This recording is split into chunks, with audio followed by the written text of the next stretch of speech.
Hello दोस्तों, welcome back. एक बार फिर से इस्तकबाल आपका हमारे इस यूट्यूब चैनल पर।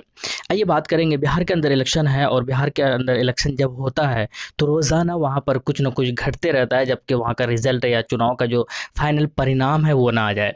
उसी के तहत बिहार के अंदर एक और मोर्चा का आगाज़ हुआ है और वो बड़ा कमाल का मोर्चा बनने वाला है। वो किसी के लिए हो सकता है बहुत ही लाभदायक हो और किसी पार्टी के लिए जो है बहुत ज़्यादा नुकसानदेह भी साबित हो सकती है। वो कौन सा मोर्चा है और एमआईएम से एक्चुअली इस मोर्चे के अंदर जो फॉर्मर एमपीज़ है उन्होंने ज़ाहिर की थी ख्वाहिश। अभी मैं दिखाऊंगा वो टुकड़ा भी, जो उन्होंने जिस चीज़ के लिए एमआईएम से रिलेटेड जुड़ने के लिए बात कही थी वो क्या था।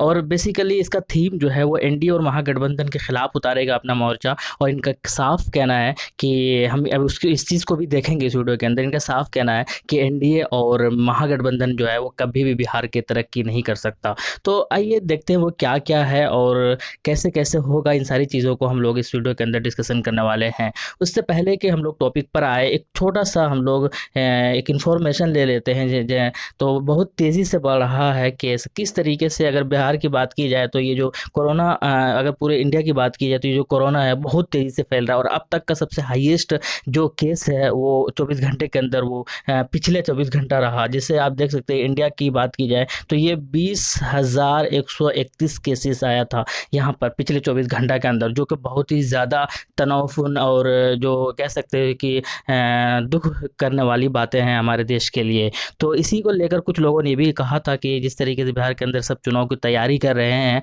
कहीं ना कहीं कोरोना को इग्नोर कर रहे हैं। पहले तेजस्वी यादव ने सवाल उठाया था और उसके बाद देख सकते हैं कि अब ये प्रशांत किशोर जी है, इन्होंने ट्वीट करके क्या कहा था कि देश में सबसे कम टेस्टिंग 7 से 9% पॉजिटिव केस दर और 6,000 से ज़्यादा केस के बावजूद बिहार में कोरोना के बजाय चुनाव की चर्चा है।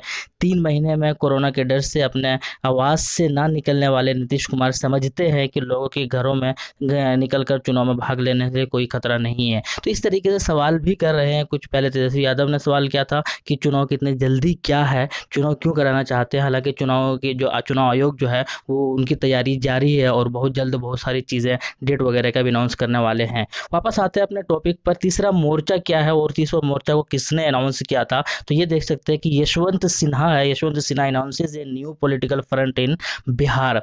तो बिहार के अंदर चुनाव से पहले यशवंत सिन्हा ने किया तीसरे मोर्चे का ऐलान। बिहार बदलो, बेहतर बिहार बदलो बिहार का इन्होंने स्लोगन दिया है और इसी के तहत इन्होंने तीसरे मोर्चे का आगाज़ किया है। और इसके अंदर है कौन कौन सा, तो इसके अंदर बात की जाए तो फॉर्मर एमपी देवेंद्र यादव है, अरुण कुमार है, नागमणि है और भी कई दिग्गज जो नेता है वो इनके साथ जुड़े हुए हैं। और इस मोर्चे के तहत होगा क्या, तो आइए देखते हैं। ये जो मोर्चा है ये बेसिकली एनडीए नीतीश कुमार और महागठबंधन को चुनौती देगी। और इन्होंने कहा कि एनडीए और महागठबंधन का कोई जो विकल्प बनेगा वो तीसरा मोर्चा बनेगा और तीसरा मोर्चा ही बताएगा कि किस तरीके से सही क्या है गलत क्या है। इतने इतने दिन हो गया है और अभी भी बिहार के अंदर कुछ ज़्यादा तरक्की देखने को मिली नहीं है। और अगर आप जिताते हो तो आगे भी आपको बिहार में तरक्की देखने को नहीं मिलेगी। अगर बात होती है डेवलपमेंट की, अगर बात होगी कंपनी की, बात होगी इंडस्ट्री की, बात होगी कि बहुत सारी चीज़ें बाहर जाकर ना जॉब नौकरी वगैरह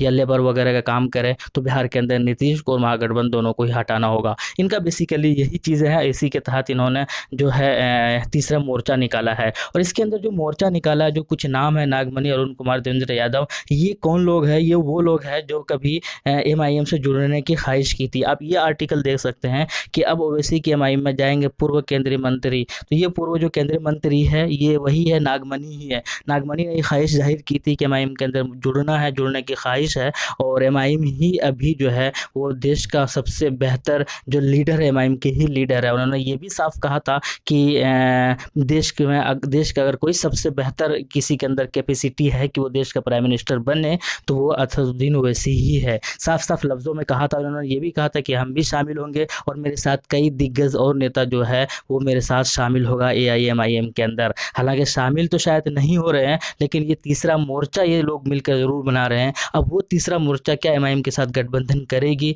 ये देखने वाला कम बात होगा। क्योंकि जो चीज़ें इसके इन्होंने साफ कहा था कि लाइक माइंडेड पार्टी जो होगी उनके साथ गठबंधन करने में कोई हर्ज वाली बात नहीं है। तो दूसरा इन्होंने भी, इनका भी वही थीम है, इनका भी वही पर्पस है कि महागठबंधन के खिलाफ और एनडीए के खिलाफ चुनाव का जो तीसरा ऑप्शन हो। और कहीं ना कहीं एमआईएम के अंदर भी वही सारी चीज़ें क्वालिटी है। अब ये देखना हालांकि अख्तरुल साहब से ये पूछा गया था कि नागमनी के बारे में क्या कहना है, कि वो तो एमआईएम के में जुड़ने की ख्वाहिश रख रहे हैं, तो उन्होंने साफ कहा था कि अगर वो आना चाहे तो आए। तो अब ये देखना होगा कि इन्होंने तीसरा मोर्चा बनाया, उनका अपना एक एमआईएम का अलग अभियान चल रहा है, और वो भी अपना पार्टी के प्रचार प्रसार पर जोरों शोरों पर मेंबरशिप बनाने में लगे हुए हैं, हर जगह पर जाकर उनके सदस्यता अभियान चला हुआ है। अब ये देखना होगा कि क्या दोनों पार्टी मिलकर इन दोनों एनडीए और महागठबंधन का जो तीसरा विकल्प है, ये दोनों पार्टियां बनेगी, मिलेगा। ये बहुत सारे सवाल है लोगों के मन में, और उम्मीद यही है कि आने वाले वक्त में इन सारे सवालों का जवाब जो है हमें मिल जाएंगे बहुत जल्दी। अनकरीब जैसे ही तीसरा मोर्चा बनेगा, उसके खिलाफ शायद ये पार्टी से जुड़ने का अभियान चलाए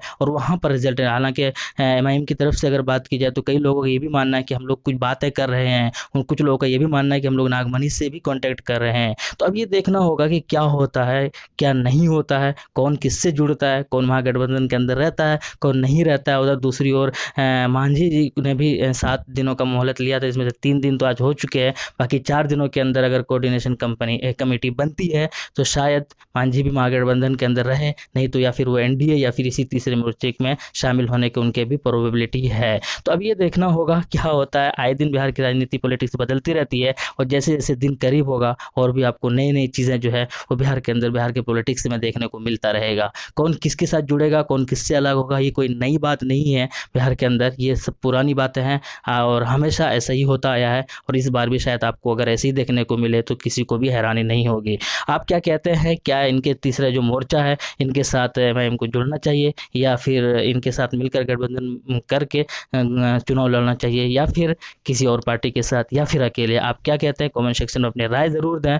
और उम्मीद यही है कि जो भी हो, एक बेहतर पॉलिटिकल पार्टी की जीत हो बिहार के अंदर, जो बेहतर बिहार का निर्माण करे। हमारी भी यही ख्वाहिश है, आपकी भी शायद यही उम्मीद भी होगी। तो क्या कहते हैं कमेंट सेक्शन में ज़रूर बताइएगा। मिलते हैं नेक्स्ट वीडियो में। थैंक यू, जय हिंद, लव यू।